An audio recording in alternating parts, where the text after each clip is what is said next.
Hello and welcome back. So I was going to go and do a walk and cook some food today, but it's just been way too hot. So I've decided to do a bit of a back garden cooking. So I've got my new hot tent stove, which you saw on one of my other little shorts.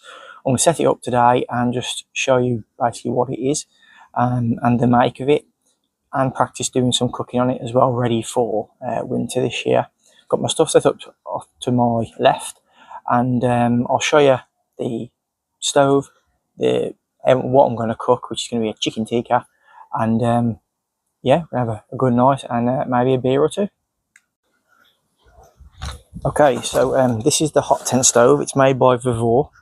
I got it for a right steal off eBay. It was around about £50 with some discount as well. So it comes in this black bag. It's only a small one. It's stainless steel, and for the price, in my opinion, it is really good. So let's get it out of the bag and we'll show you what it is. So it's only just a cheap nylon bag. So you got a spark arrestor, okay, and you've got part of the tube which has got a dampener in it as well to control the airflow for how hot the fire burns. So the actual stove itself, it comes with two little racks on the side for warming food, drying clothes, whatever you wanna do. And the actual stove itself, it's not a folding one or anything like that, but it is a nice stove. So when you take it out of the bag, it's got two legs at the bottom. They don't lock in place or anything, which is can be a little bit risky sometimes, I think, but as long as you're safe with it and you don't really kind of rag it around and try and do stuff with it that it's not meant to, it should be okay. I've got some wood in the bottom of the bag just to get a fire going if I'm out and the wood's a bit wet. So as you can see, you've got the front of the little stove here. It has got a dampener on it which moves left and right to let the amount of air in. Obviously when it gets hot it does swell, so it does become a little bit more kind of harder to move. You have got a small window which you can see the fire when it's lit. To open the door, you can either use a stick when it's hot or your fingers or some gloves. It doesn't get too hot, the ring. So when you open the door, as you can see, you've got quite a large opening, and then the rest of the pipes for the flue or the chimney are in here. So just take them out. Now this one does come with some little Jubilee clips for the chimney, just to kind of help seal them a little bit. So you got 2, 3, 4, 5 and 6. So you got 6 of them and you got 6 clips. One thing I have changed with this is I burn oak mainly because I can get a supply of it. So I have put an extra sheet in the bottom here of metal with some feet on it, just to protect the bottom a little bit. It's quite thick gauge steel, it's quite tough. Obviously it adds to the weight a little bit, but you're not going to be carrying this in your bag. So just to give it a little bit more kind of protection at the bottom of the stove so it doesn't kind of burn through. It has got a top opening which has got an aluminium thick sheet on it. The rest of it is stainless steel. The only reason I can think of that it's been aluminium is it absorbs heat a lot quicker. So when you're cooking on there, it will kind of cook quicker. You can just take this off to cook on and have half covered, or I was thinking about the other day, you could use one of these to lay a cup on if you wanted to warm it a lot quicker. Obviously if it was inside your tent you wouldn't want to kind of leave the top open when you're shut up for the night. So this is why you kind of close it down. But if you're cooking in the daytime with the doors open in your tent, you can use one of them as a bit of a pot rest. So these just go on the side like so.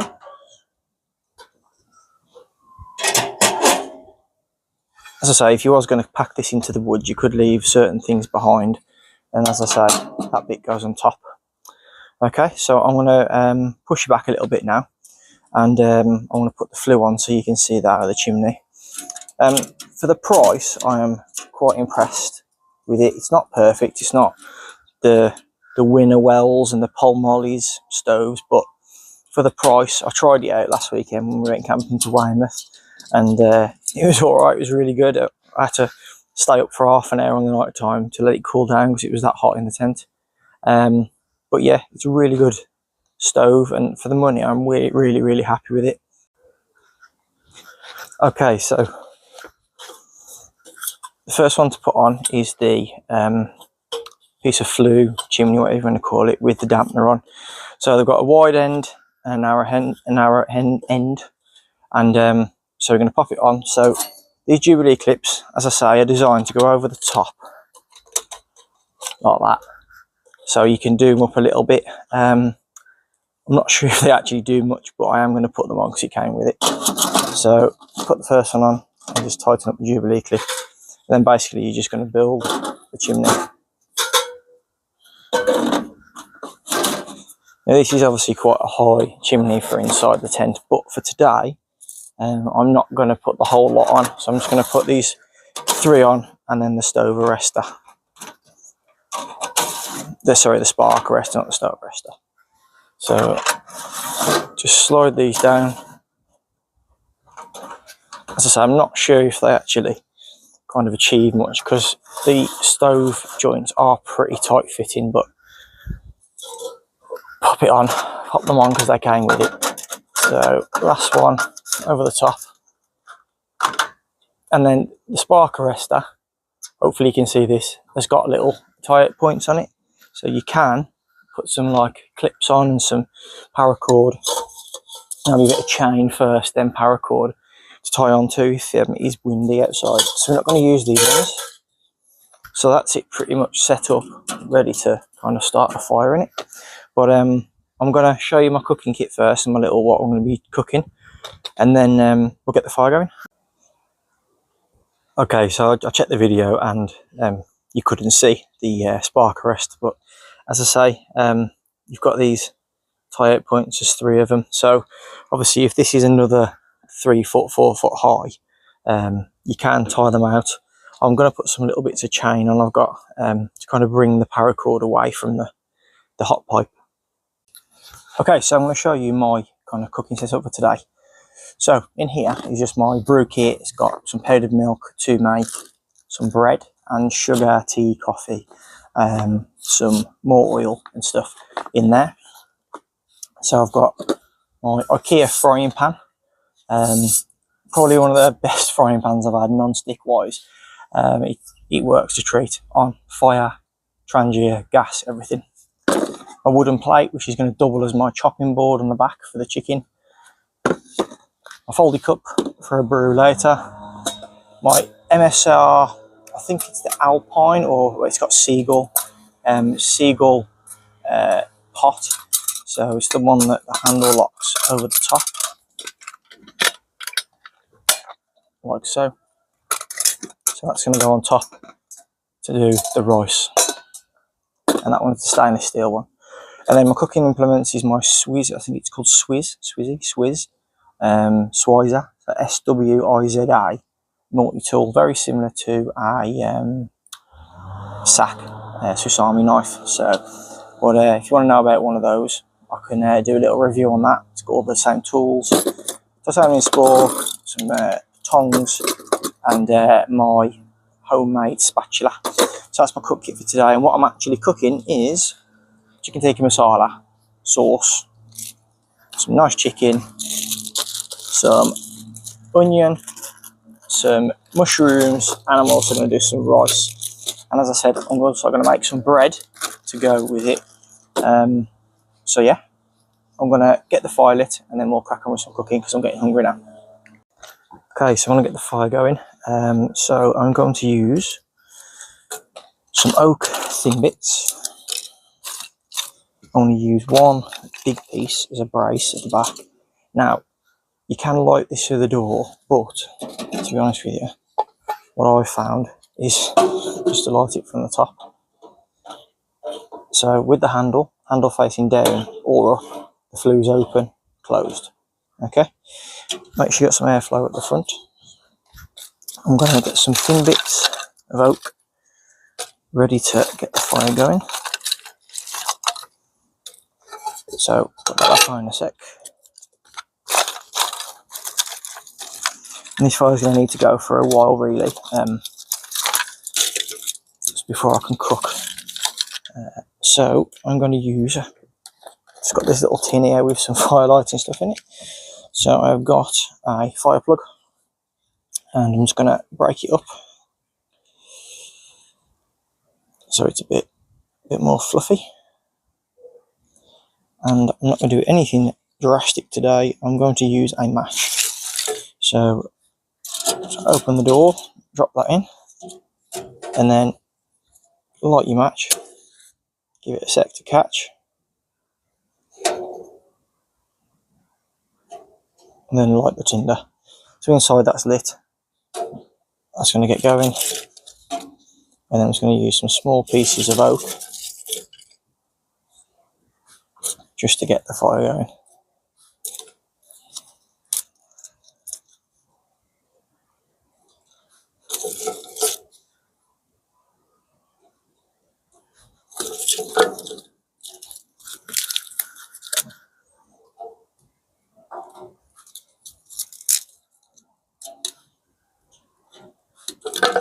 So just feed it small pieces. I'm going to put the lid back on now, it's going. I'll show you that little fire kit later. I've got some fat wood as well, and I've got my gloves. So now it's going. I'm just going to feed a few more pieces in just to get it going.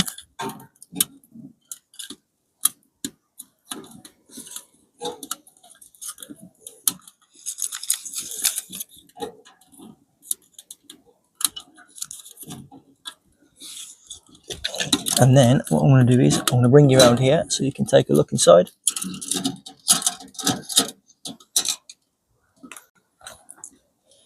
Okay, so the fire's going now, so let me just open it up. So as you can see, it's going nicely. And that flue, which is open, and the flues are open, that's really getting the fire going. Okay, so I'm going to build it up now, and then I'll bring you back for starting cooking time.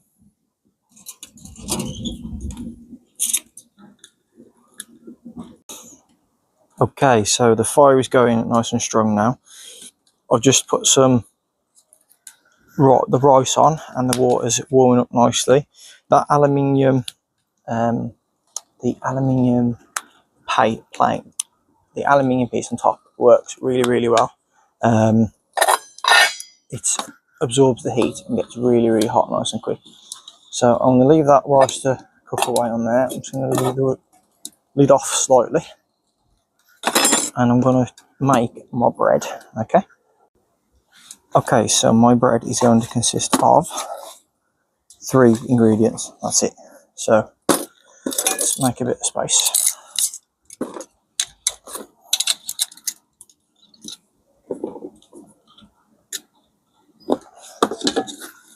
So I'm going to make my bread in my frying pan, so I'm going to knead it and mix it in the frying pan. So we're going to have flour, water, sugar, and a little bit of milk powder. I like quite a sweet bread, so that's what I'm going to be making today. So let's get some flour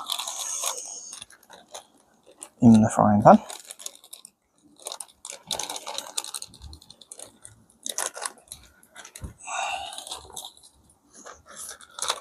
I'm going to take a little bit of this out just in case I had too much water.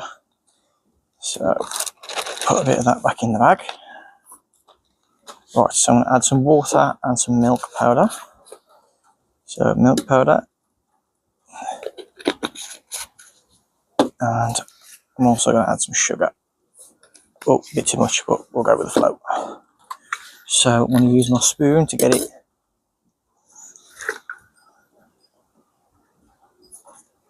started.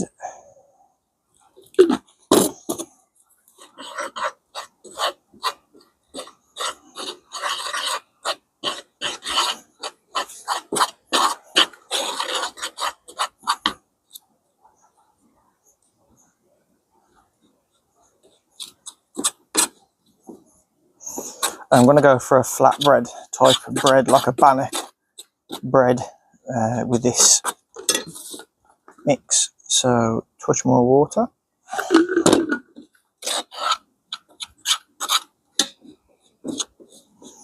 And you want quite a dry mix with this. You don't want it too wet. And it's not really a bread that you need to knead either, because it's going to be like a flatbread, which we're going to cook in the frying pan. So now I've got some in there. I'm going to use my fingers now to mix it all up. And then I'm just going to slowly add some more water to kind of create that bread. But I'm going to give it a good mix first, because it is quite wet actually. So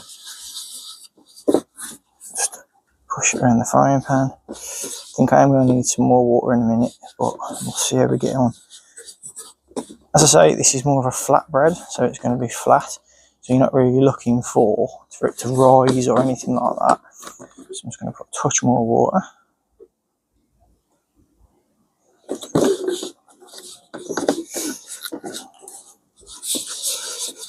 Try and kind of get it all together. Give it a good mix. A bit of a knead. The rice is going lovely now. So check that on that in a sec.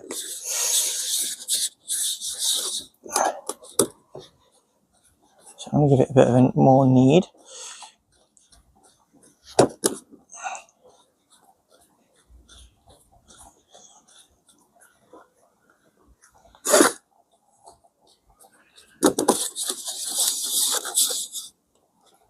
So as I say, we're going to go for quite a flat bread anyway when we're cooking this. So I'm just going to check on the rice. It's going to overcook. So I'm just going to leave the lid off the rice, I think. Let that boil away. So that fire is going lovely now. And you can probably hear in the background the rice bubbling away.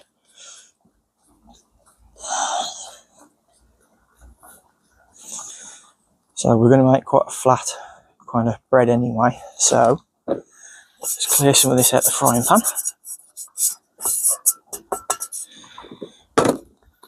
So this bread is going to be nice and flat. It's only a little one. I only wanted a small piece of bread anyway. More of a flat bread or whatever. So that's going to be quite sweet.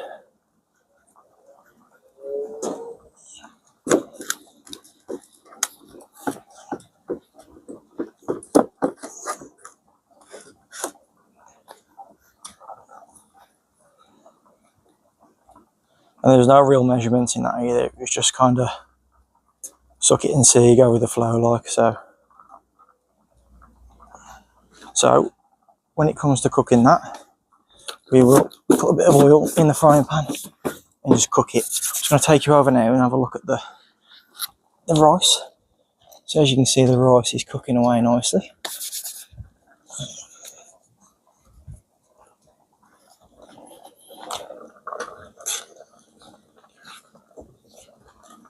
So the plan is I'm going to cook the rice and just leave it in the water just to keep warm on the side here.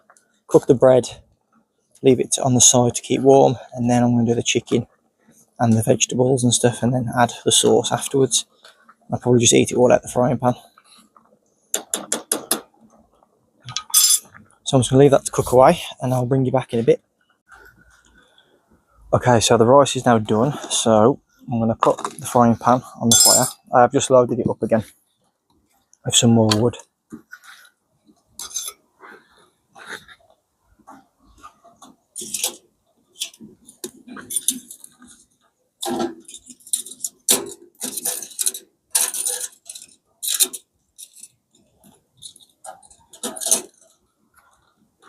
Okay, so I'm just going to let the oil warm up a little bit, which is nicely.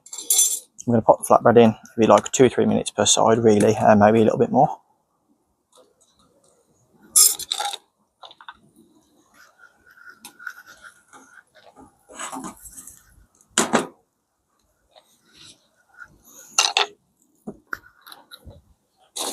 So while that's cooking away, next is going to be the chicken and the mushrooms and chicken, mushrooms, onions. Okay, so I'm just going to chop these up here, ready to go in the frying pan straight away. Got the oil ready. You can see that's that bread's starting to rise already. It's getting a little bit right. So the onions are already chopped. So with the chicken, I think I'm going to chop it in the actual tray itself, just to save getting it all over my plate and whatever. So we've got 2 chicken breasts here. I think I'm just going to go for the one and then go and put the other one back in the fridge. Nah, forget it. We'll do both. So just chopping up the chicken.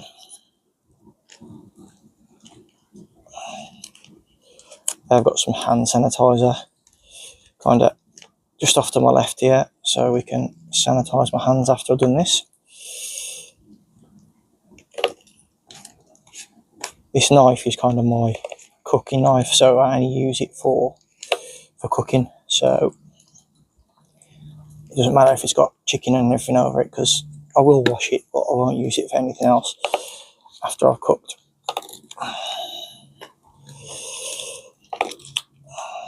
So just chop it all up. As you can see, the bread has risen a little bit, so I'm going to get it out, flip it over. Whoa, that's perfect. Look at that. Alright, lovely.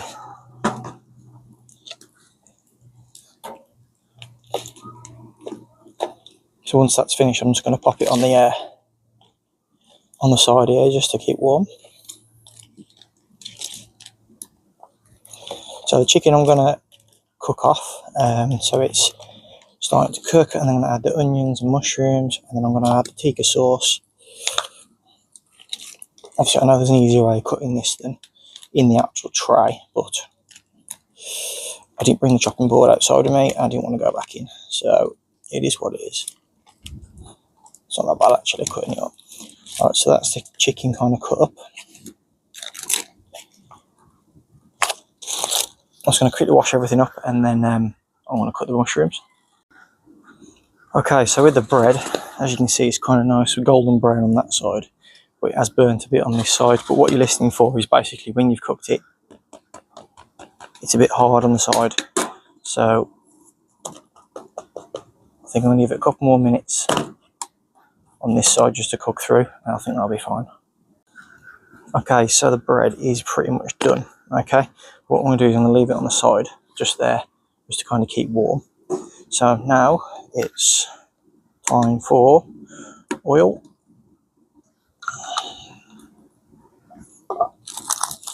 Chicken goes in.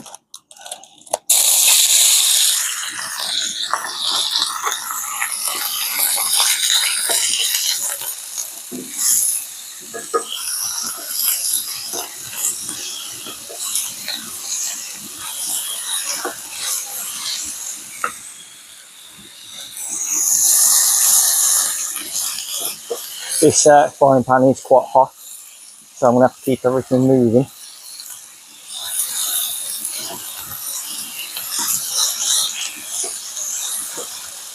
As I say, it is non-stick, this frying pan, which is pretty good, so this is going to be a nice big serving of tikka.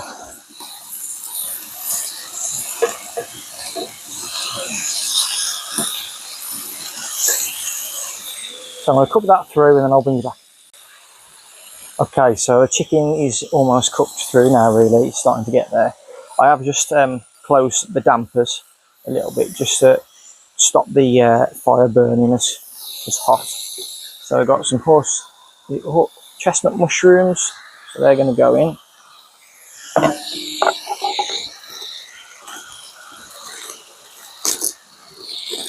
And then I've got some chopped onion. I know you're going to say I'm lazy for having chopped mushroom already, but it was cheaper to buy this bag of 1 chopped mushroom than it was to buy like a 3-pack of mushrooms from Aldi. So I'm just going to chuck all that in.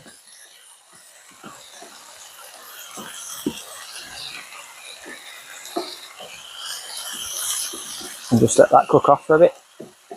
When all that's cooked off, we'll add the chicken tikka. Okay, so I've cooked off the onions and the mushrooms. They've started to cook now. Chicken's pretty much cooked through. So I'm going to add the chicken tikka. So I'm probably going to do about 3/4 of the jar. And we'll keep the rest for tomorrow.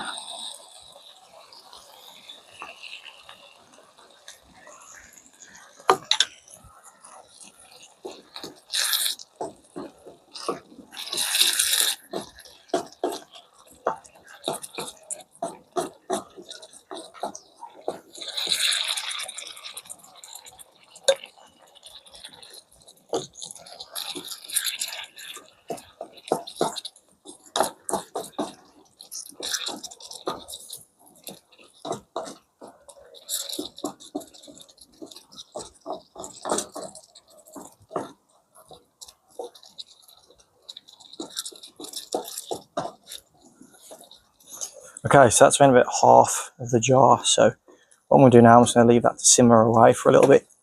I have turned the dampeners right down on the stove, but as you can see, it's still absolutely chucking out the heat. So, but yeah, but I'll bring you back when that's kind of reduced a little bit.